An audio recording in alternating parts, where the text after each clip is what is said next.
My name is Angeline Vitti, and I'm going to draw my life for an English project. I am a 17-year-old high schooler from Pottstown, Pennsylvania. I like to be outside, thrift, and work, whether it's homework, babysitting, or working out. Throughout this video, as I describe a memory or experience that seemed to have shaped me, I will put the trait in a box at the top of the whiteboard that correlates with the experience I'm describing.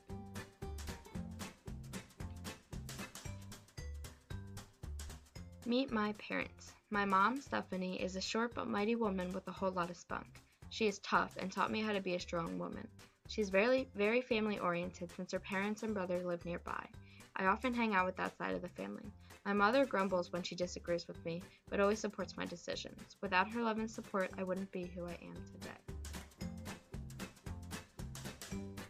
My dad, Rick, is an incredible man who loves me very much. He has been a vegetarian my whole life, and so I learned my veggie ways from him.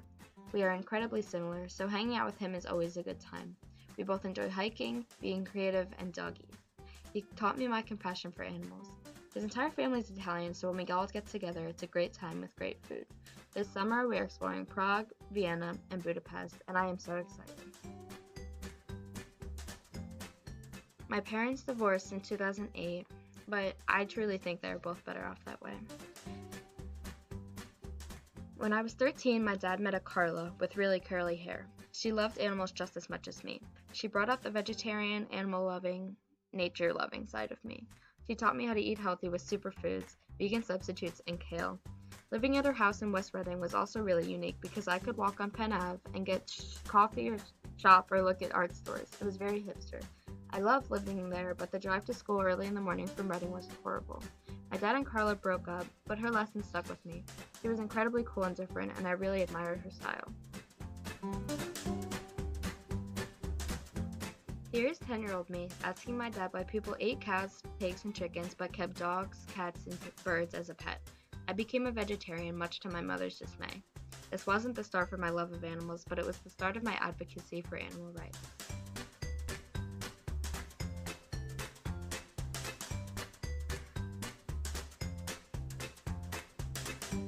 Around the same time, I began working at an animal rescue called Green Street Animal Rescue.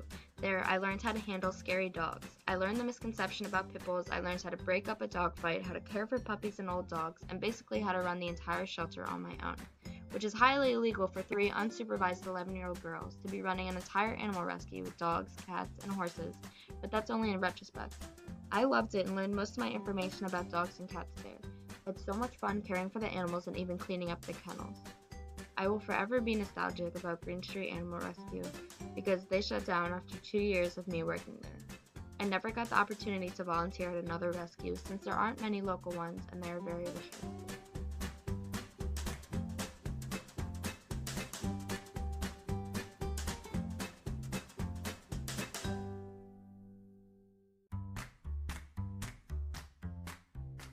When I was 14, my dad took me to the farm sanctuary in New York.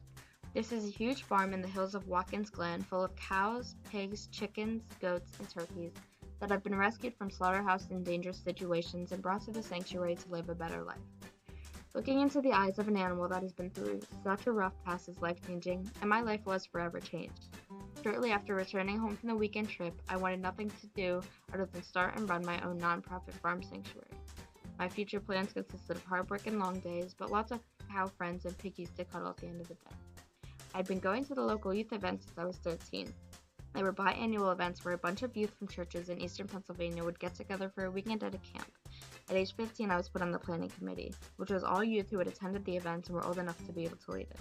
I would be able to make the events as amazing for other people as they were for me.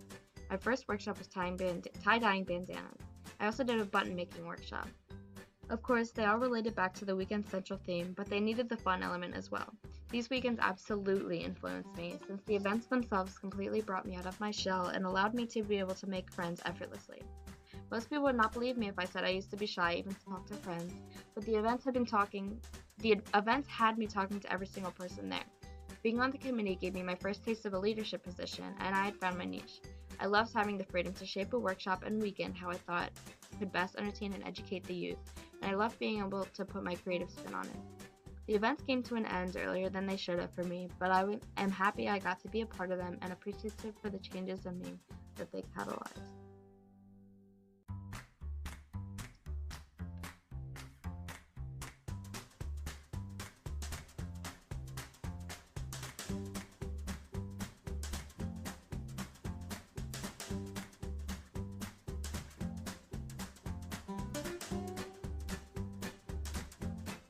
Since 4th grade, I had been involved in Odyssey of the Mind, which is a creative problem-solving club. I have played a variety of characters in my OM career, from the Cheshire Cat to an angel to a hippie Brachiosaurus. Recently, I made an entire table out of corks, and in the past, I have made a costume out of fork tips. We find creative ways to make costumes out of trash or cheap, accessible materials, and are scored on how creative different aspects of our skit are. Odyssey taught me how to work on a team, perform in front of an audience, and be frugal and thrifty by making cool items out of trash.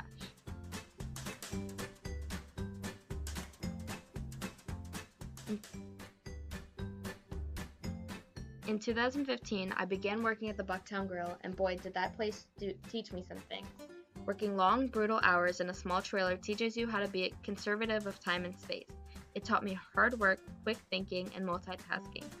Also, by working there, I saved up some money to go to Colorado for a week in the summer and visit family I have out there. Buying my own plane ticket and flying alone was a new experience for me, and it demonstrated my independence. I loved it. I traveled to Florida, California, and Costa Rica. I enjoy traveling as much as the next person, but I find there to be something beautiful about the underexplored parts of the world. Walking through the deep Costa Rica rainforest made me exuberant, and I would love to explore many more places. There is even a beauty about plane rides in themselves. I love the entire experience no matter where I'm going. Traveling has been a privilege I've had my entire life. I earned a lot of it, but I still feel fortunate to have been where I've been. My best friend in the whole world is Mac. Him and I have been close since 7th grade, and we continue to become closer every year. In 7th grade, we even dated twice, but then he came out as gay a year later. Last summer, we traveled to California together and explored Sacramento and San Francisco. Every summer since, we've been best friends. We have driven down to Avalon, New Jersey to spend a week at his beach house, which is by far my favorite summer vacation. Mac is the best friend I could ever ask for. Him and I are incredibly similar, yet so different. He reflects and brings out the best in me, and I am incredibly appreciative to have him in my life. Due to me wanting to travel everywhere, I was researching how to live in Australia because I think it's an epic place to live. There's a list of occupations that will allow you to live in Australia since their immigration laws. I was looking at the list for fun, and IO psychologist popped out at me. I did not know what it was, so I did some research and fell in love. It combined my love for organization, working as a team, creative work, and psychology into a career that I could see myself in.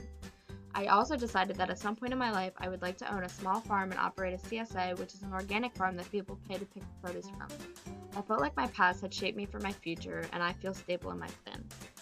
More traits that define me are dominant, revolutionary, competitor, direct striver, emotionally restrained, decisive, risk-taker, practical, analytical, knowledge generalist, even-tempered, realistic, and calm under pressure. I could have been born with these, or experiences could have shaped me in ways I am not aware of, but they are apparent in my life and they make up a part of who I am. Looking back on all the experiences that have shaped my life and my future goals, I am grateful for everything that I have and the people in my life.